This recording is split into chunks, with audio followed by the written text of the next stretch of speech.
Senator, naimbitahan ba kayo dun sa victory dinner sa Malacanang?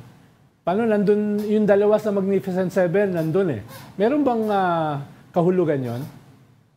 Actually, that was scheduled before but it was scheduled. So once in a while, nag-iimbita po sila. Kaya lang, when the leadership change happened on Monday, nagpasya na kami na I'm part of the leadership as well. No? Ako po yung deputy majority leader na hindi na kami pumunta. No? Pero sila Sen. Sherwin and Senator Legarda, sabi namin pumunta na kayo. No?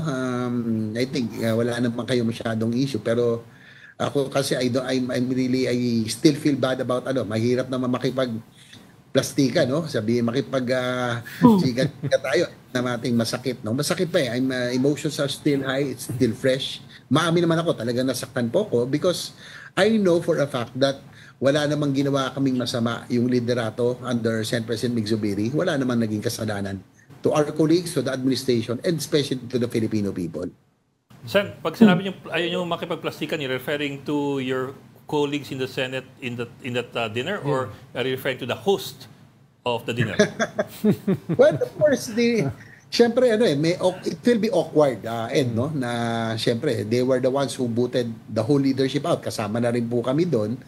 Tapos, magkakasama kami kaagad doon sa isang party. Ano pong pag-uusapan ho namin? Di ba? Napakahirap naman makipag-small talk doon sa mga taong, alam mong, nagtanggal sa iyo sa pwesto. You know, I am admitting, I really feel bad because I really love this job, no? Itong pagiging deputy majority leader ko dahil I find fulfillment. Kami po as a group, pag nag-uusap kami, we talk about what we can do.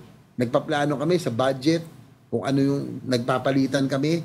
Wala ho kaming pinag-uusapan na sinasabing project dyan o allocation. Hindi ho namin pinag-uusapan ho yan. No? Kaya doble yung sakit ho sa amin eh.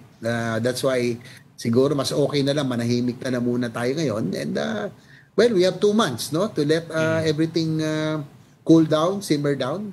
Then probably when mag-decide na lang kami when we are rational, siguro bawas na yung emosyon ng konti.